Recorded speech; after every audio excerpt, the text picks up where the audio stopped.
Tapi sampai dia menyatakan bahwa saya ini seperti gerombolan, bagi saya tersinggung. Nah, kemudian adalah lagi peristiwa pencopotan baliho. Baru kemudian menjadi Pangkostrat. Aneh bagi saya, aneh.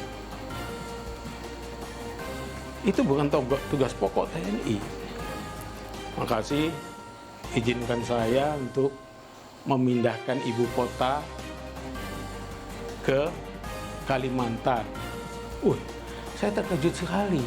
Jadi kalau memang mau dikatakan masa MPR itu betul-betul kembali pada dasarnya, ya seperti itu. Harus ada itu. Tapi begitu satu unsurnya nggak ada, maaf kalau saya katakan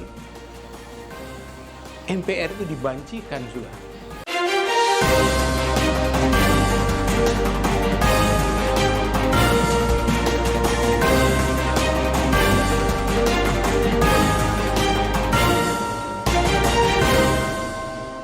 Wankawan TV 1. Selamat siang Pak Suharto. Selamat siang. Kami mau menanyakan Pak tentang kisruhnya pernyataan sikap dari salah satu politisi PDIP yaitu Pak Effendi Simbolon yang mengatakan bahwa TNI itu seperti gerombolan dan tidak lebih baik daripada ormas. Nah, dalam kekisruhan ini ada kesan bahwa sepertinya Kasat dan Panglima Andika ini tidak begitu harmonis, Pak. Menurut Bapak bagaimana? Ya, terima kasih. Kalau pandangan saya, begini. Masalah pernyataan bahwasanya TNI seperti gerombolan, bagi saya itu terlalu vulgar.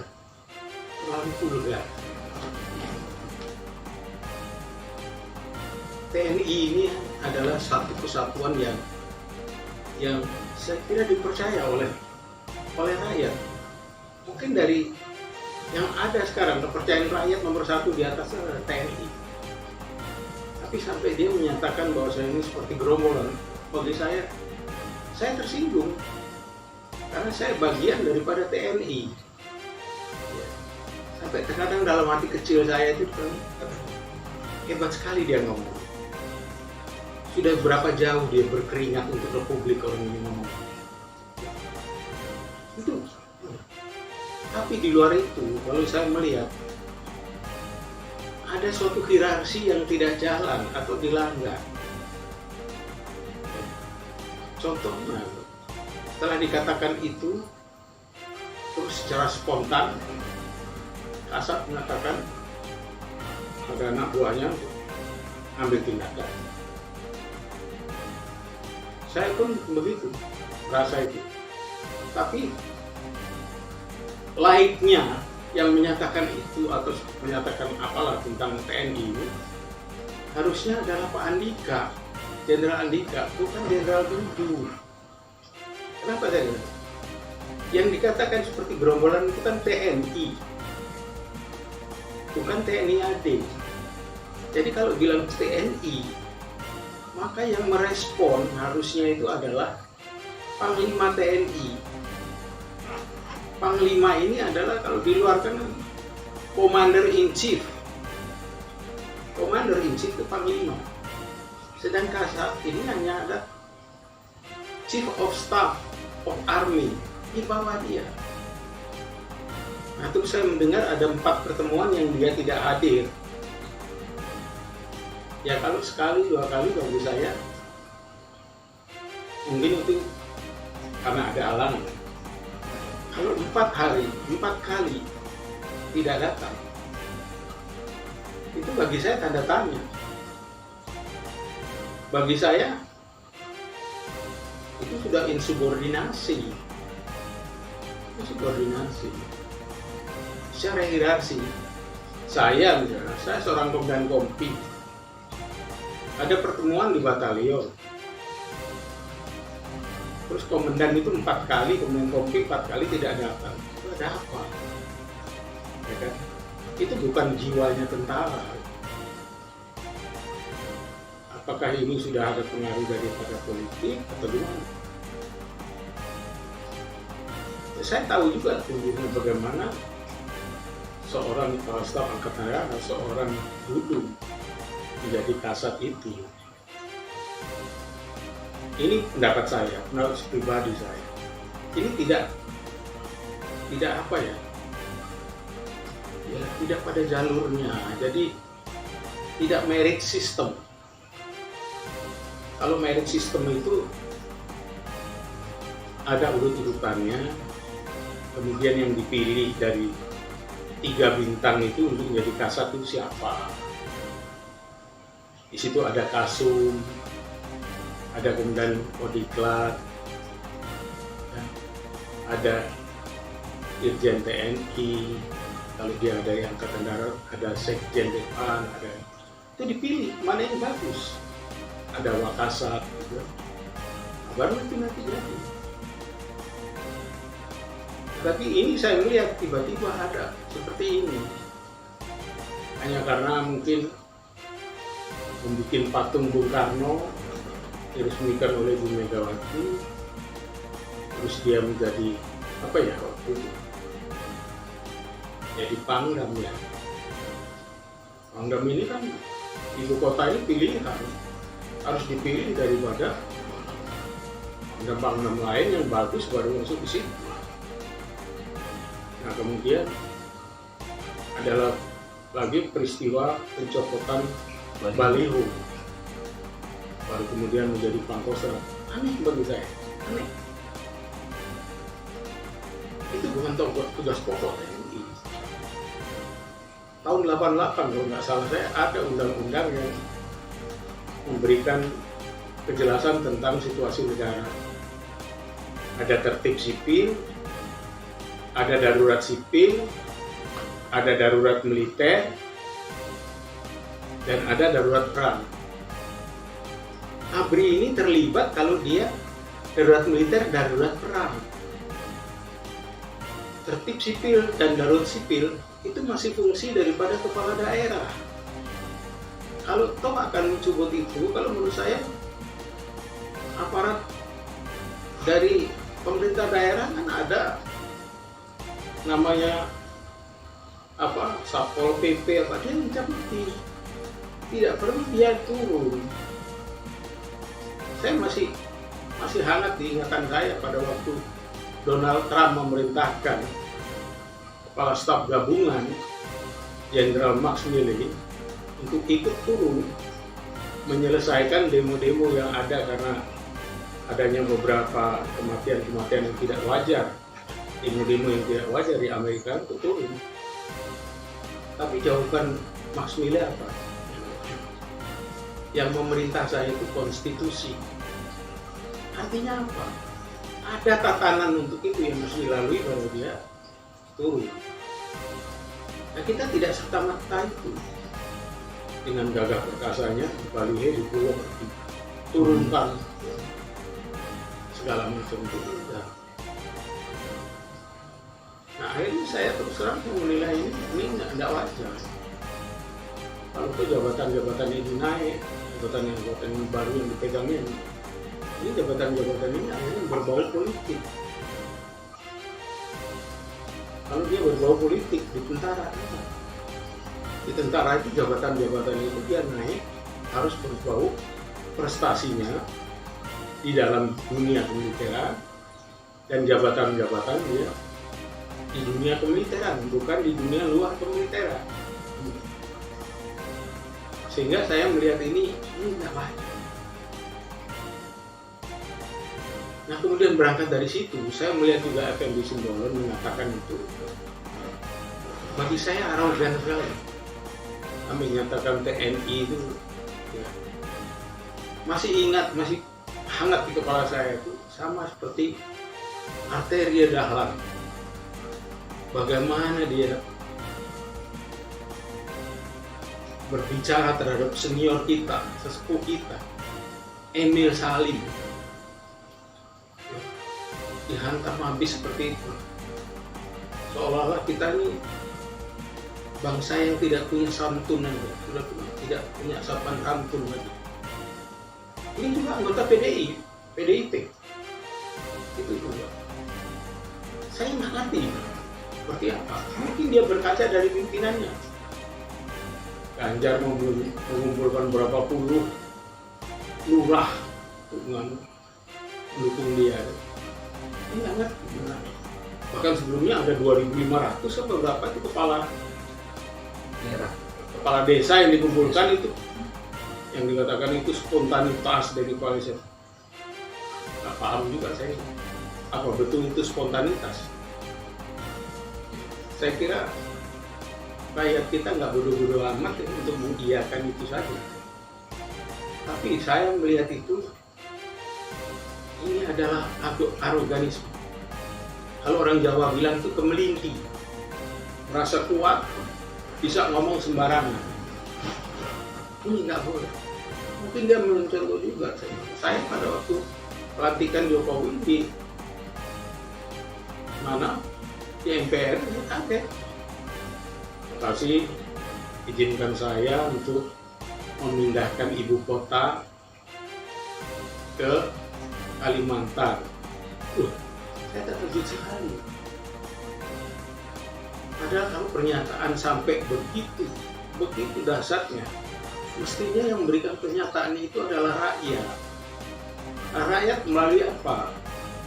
Melalui MPR.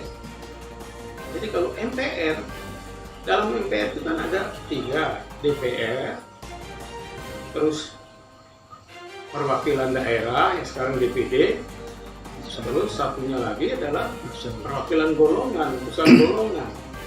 Ini yang saya selalu mengatakan, MPR kita ini dikebiri. Karena dari 3 unsur itu, mana sekarang golongannya? Tidak ada golongannya. Nah, apakah yang golongan ini memang harus didorong supaya dia jadi parlemen jalanan? Tidak. Padahal di utusan golongan itu akan ada di situ perwakilan buruh, perwakilan petani, perwakilan nelayan, perwakilan guru, perwakilan ABRI, dan lain-lain sebagainya. Itu kemana? Utusan golongan tidak ada. Itu pernyataan Bapak bahwa MPR itu dikebiri dengan beberapa hal yang Bapak sebut tadi, Pak. Iya. Itu buktinya. Iya. Jadi saya, jadi kalau memang mau dikatakan macam MPR itu betul kembali pada dasarnya, ya seperti itu. Harus ada itu. Tapi begitu satu unsurnya nggak ada, maaf kalau saya katakan MPR itu dibancikan sudah. Kok dibancikan, Pak? Ya dibancikan masalah. Faktanya yang tadi lagi. Iya. Bahkan kalau menurut saya, kalau kita kembali ke Undang-Undang Dasar 45, kembali ke Undang-Undang Dasar 45, kita nggak ada partai kok. Sekarang legal standing daripada partai untuk menjadi apa? Dari mana? Dari rakyat. Nggak ada. Nggak ada. Ini. Jadi mereka tunggu, mereka yang punya uang bisa bikin partai. Dan mereka yang punya rakyat bisa bikin partai. Enggak. Yang punya uang. Nah, akhirnya orang-orang tajir semua kan. Nah, sehingga sekarang orang-orang tajir sudah buat partai. Sekarang kalau lihat yang kita lihat diributkan semua yang dicalonkan untuk jadi presiden kan keluarganya semua, anaknya semua. Orang-orang yang dari bayi sampai dewasa sampai sekarang ini hidup di sekitar Monas. Apakah kita bisa mengandalkan dia membela rakyat? Enggak. Tapi biarkan dia tumbuh dari rakyat. Jadi yang namanya apa ini? Kita kembali ke Undang-Undang Dasar 45 dan Pancasila. Yang dikehendaki itu adalah demokrasi yang mengakar, demokrasi yang berangkat dari rakyat, yang berangkat dari desa, bukan yang berangkat dari partai. Kalau dari partai ini berangkat dari orang-orang yang kaya, orang-orang yang bisa bikin partai. Nah, akan sangat mudah kan kalau dia kaya, bisa partai untuk berkolaborasi dengan oligarki. Oligarki kan orang yang punya partai juga. Sehingga apa, DPR itu di mata saya, di pendapat saya, maaf ya, dia bukan Dewan Perwakilan Rakyat, dia adalah Dewan Perwakilan Partai. Makanya sampai kapanpun itu nggak akan mengakar di rakyat, nggak akan mengakar. Tapi kalau kita biarkan misalnya tumbuh dari bawah, namanya di desa itu kan ada PPDI, abdesi. Nanti di sana dia memilih siapa pemimpinnya untuk duduk di kecamatan. Dari kumpulan dari desa-desa punya perwakilan kecamatan, mereka mungkin memilih satu atau dua orang ke kabupaten, ke wali kota. Dari situ nanti tumbuh, dipilih lagi siapa yang akan duduk ke MPR. Nah inilah saya bilang itu. Dia tumbuh bukan dari apa, keterpilihan, bukan, keterwakilan. Jadi inilah intinya demokrasi rakyat, demokrasi yang mengakar dari rakyat. Kita kembali ke kata-kata demokrasi ya. Demos kratos. Demos itu rakyat. Kratos itu kan kekuasaan. Jadi kekuasaan di tangan rakyat. Kalau kekuasaan di tangan oligarki atau orang kaya, apa sebutannya demokrasi? Enggak, saya nggak tahu apa. Oligarki atau oligarki atau gimana. Tapi coba lagi. Jangan takut seolah-olah orang di luar seperti itu. Iya, orang di luar. Di kita kan ada Pancasila. Coba tunggu. Kalau kita bisa bangun, katakan siapapun pemerintah nanti, dia membuat apa? Membuat misalnya 8 atau 9 program aksi desa. Kalau mata saya pernah usulkan itu pada seorang pejabat. Saya tidak terang, tapi 8 program aksi desa. Apa itu? Listrik masuk desa. Kemudian apa lagi? Air masuk desa. Pasar desa, lumbung desa, bank desa, pusat informasi desa, klinik desa, and so on. Kalau itu ada, kita tinggal yang kita buat itu di desa ada seperti itu. Ini lapangan kerja. Misalnya kita katakanlah di situ ada bank desa, kan ada yang ngurus. Desa di Republik ini udah ada berapa? 30.000 lebih. Kalau di bank desa itu 2 orang saja. Terus poliklinik desa itu juga ada, klinik desa itu ada 2 orang. Saya bukan ngomong puskesmas. Puskesmas itu di kecamatan. Tapi kalau kita ke daerah, maafkan. Ada desa yang ke puskesmas itu bisa 2 jam, 3 jam. Jadi kalau bawa orang sakit bisa mati. Itu kenapa saya larinya ke. Kalau ada klinik desa, itu kita bisa dirikan sekolah perawat. Desa 30.000, 2 orang perawat masih itu 60.000 lapangan kerja. Pasar desa juga lapangan kerja. Listrik masuk desa, air masuk desa, and so on. Terus juga kita harus ada pusat informasi desa. Kalau zamannya Pak Harto dulu apa namanya itu ya? Ada itu kan. Supaya apa? Desa ini tidak punya telinga atau punya mata untuk langsung ke ibu kota. Nah ini kan, kalau kita kembangkan itu berapa puluh ribu, berapa juta lapangan kerja bisa ada. Sambil kita memberdayakan masyarakat desa, sambil kita mencerdaskan masyarakat desa. Tapi Pak, kalau melihat kondisi media sekarang yang mulai agak kebablasan ya, Pak sudah tidak lagi menjaga kode etik jurnalis gitu. Sedangkan budaya kita ini sekarang kan sudah mulai tercabik-cabik. Apakah tidak mengkhawatirkan apabila informasi desa itu dibuka dan diperluas seluasnya, mengakibatkan akan terganggu adab, akhlak dan budaya di daerah setempat, Pak? Atau gimana? Kalau menurut saya, selama ini kita berteriak-teriak tentang keterbukaan. Kalau kita takut dengan desa, itu bukan keterbukaan. Bukan keterbukaan. Dan rakyat itu akan semakin cerdas. Kalau dia semakin cerdas, nggak seperti yang di Papua kemarin. Gubernur tangkap kurung dulu habis itu. Kenapa? Maaf saya, dia belum menjangkau cara berpikir. Nah inilah menurut saya, ya kita cerdaskan lewat itu. Dan informasi. Risiko seperti yang tadi ditanyakan, apa kejadian? Ada risiko itu. Ada risiko itu. Itu namanya kita berisiko bernegara. Harus kita hadapi. Pasti kita punya solusi untuk itu. Nah sekarang kalau kita semuanya beroligarki, berapa? Saya nggak bisa ngerti. BUMN kita ada 124, ya lebih apa? Nggak ada satupun yang memberikan keuntungan kepada negara, itu di mana? Berapa ratus triliun, ribuan triliun habis itu? Nggak ada itu diberikan. Bahkan ada salah satu orang pejabat, saya tidak sebutkan, dia mengatakan memang ini harus berubah. Saya bisa yakin kalau BUMN itu kita pakai lagi 10.000 triliun APBN bisa kita bangun dari itu. Iya, ini saya bilang ini harus kita.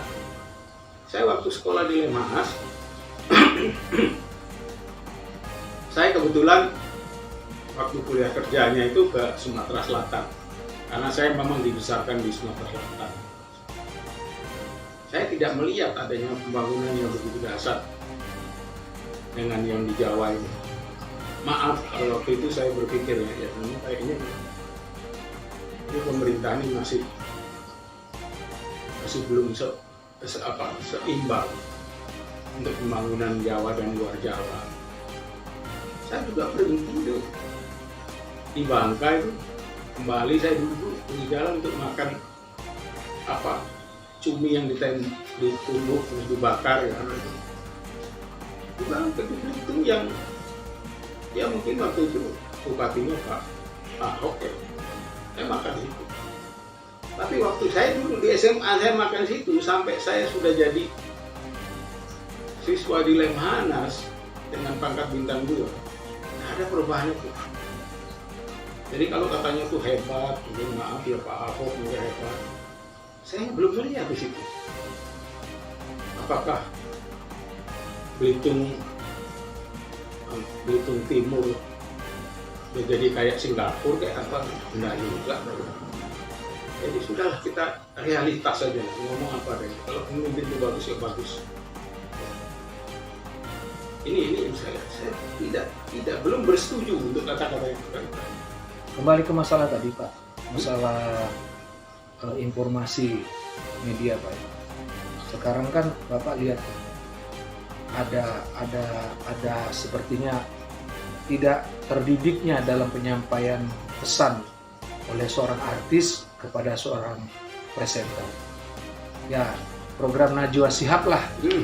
Nah, Bapak mengamati atau mencermati itu, bagaimana pendapat Bapak?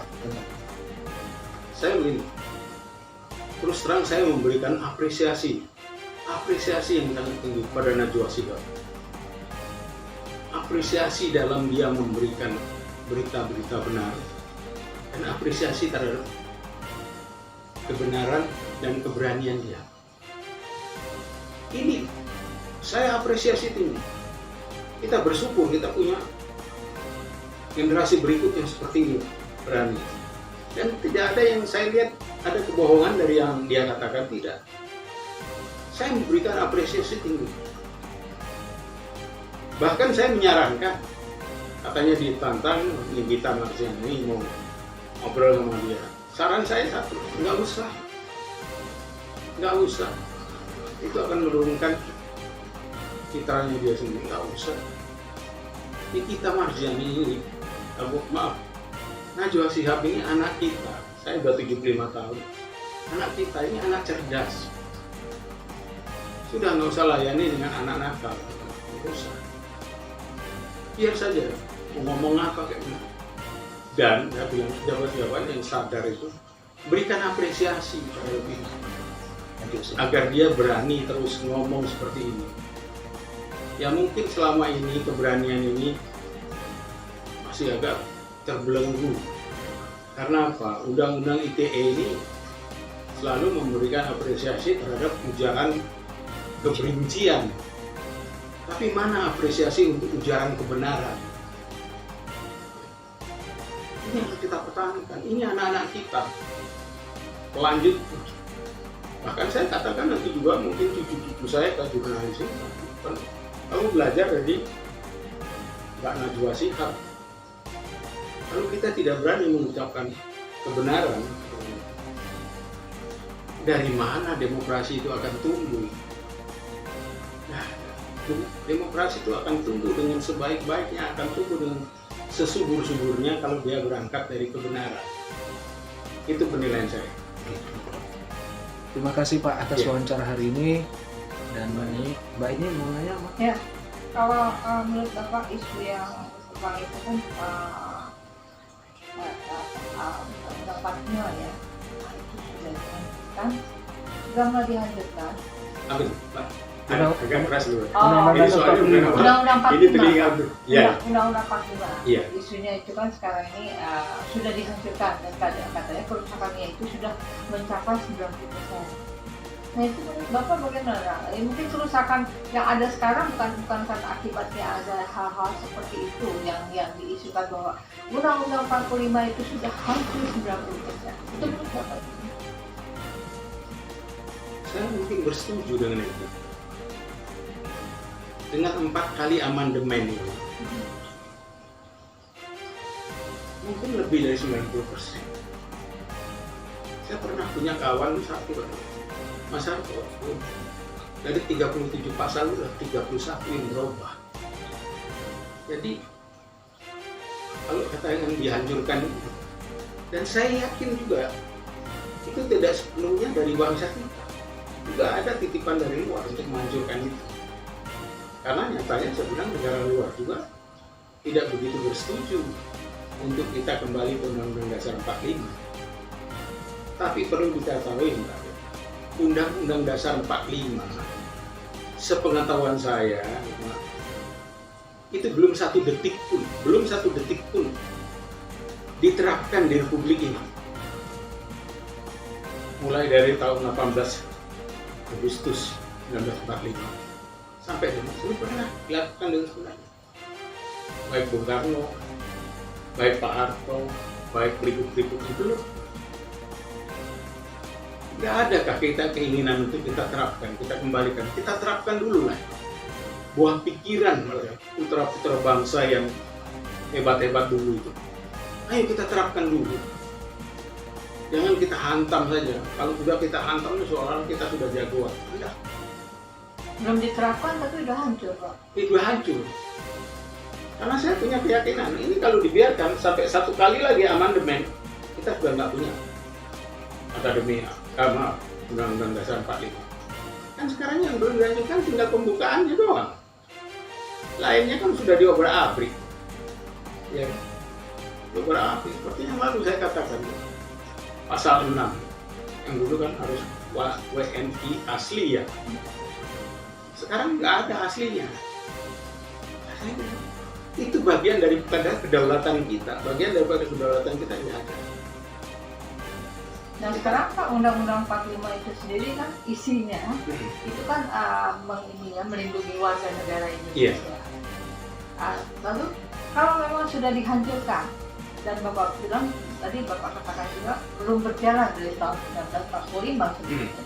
Nah sekarang untuk rakyat sendiri ini kan dia ingin ketenangan hidup, artinya ingin perlindungan dari pemerintah ya yang berkuasa gitu. Nah itu menurut Bapak sekarang untuk rakyat sendiri itu harus melakukan apa? Ya hebat, pancingan ibu hebat. Saya karena 34 tahun hidup di Tundara. Kalau itu tidak ada lagi, ya people power kalau saya. Rakyat merasa sudah tidak ada bagian kekuasaan pada dia, demokrasi pada dia. Apa? Dia minta kan dari demokrasi itu. Ya people power. Mungkin kata kasarnya itu revolusi. Orang takut dengan kata-kata revolusi kan, karena kata revolusi itu apa? Mendobrak, menghancurkan dan membangun. Padahal sebetulnya kalau kita katakan dengan people power itu beda tipis lah itu. Tapi kalau begini terus, jalannya pemerintah begini terus, oligarki semakin berkuasa, ini deviasi kita, jalan kita yang harusnya sesuai dengan rel. Rel itu adalah rel Undang-Undang Dasar 45 Pancasila. Kita akan menyimpang. Deviasinya ini kalau kita biarkan terus semakin membesar. Nah kalau kita biarkan ini satu periode lagi, waduh, saya nggak ngerti. Masih kita punya publik ini nanti. Jadi kalau menurut saya sama ibu katakan, setuju. Ayo mari, ayo kita rubah. Ini rumah kita. Ini rumah kita. Supaya rumah kita tidak ambruk, mungkin kita semen, kita apa? Ini rumah kita.